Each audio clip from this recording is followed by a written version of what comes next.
तो dear student, आज का हमारा टॉपिक है जिस पे हम बात करने जाएंगे वो है थर्मल रनअवे।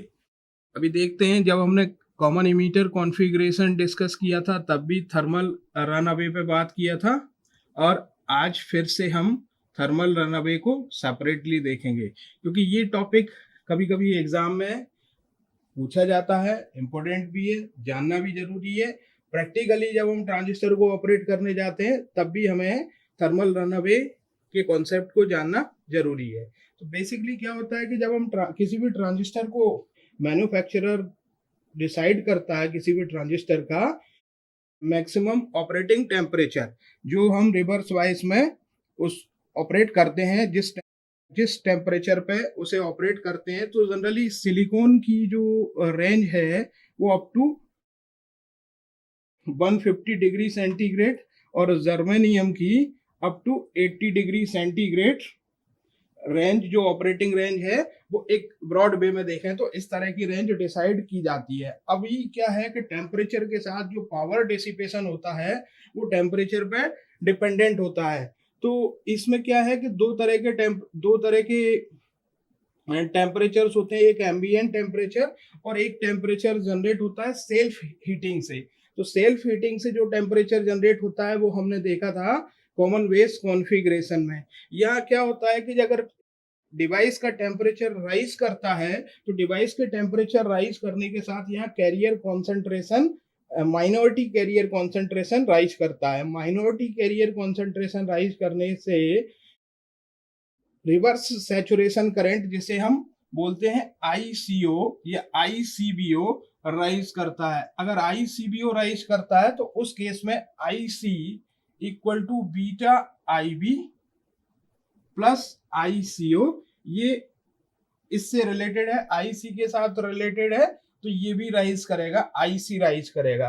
अभी जब आईसी राइज करेगा तो power dissipation PD, that is VCC into IC, ये भी पावर डिसिपेशन भी राइज करेगा IC के साथ। अब अगर पावर डिसिपेशन राइज करेगा तो उस समय डिवाइस का जंक्शन का temperature, that means collector base junction, ध्यान रखना है, कलेक्टर बेस जंक्शन का टेम्परेचर राइज करेगा। अभी अगर डिवाइस का टेम्परेचर राइज किया तो फिर से माइनॉरिटी कैरियर और माइनॉरिटी कैरियर कॉन्सेंट्रेशन राइज करेगा, फिर से रिवर्स लीकेज करंट राइज करेगा, फिर से कलेक्टर करंट राइज करेगा और फिर से पावर डिसिपेशन राइज करेगा, और एक क्यूमुलेटिव प्रोसेस स्टार्ट हो जाएगी। ये क्यूमुलेटिव प्रोसेस इस लेवल तक बढ़ जाती है कि एक समय डिवाइस की जो टेम्परेचर हैंडलिंग कैपेबिलिटी है उससे ऊपर निकल जाती है। तो उस कंडीशन में डिवाइस डैमेज हो सकती है, डिवाइस विल बर्न आउट हो सकती है, डिवाइस जल सकती है।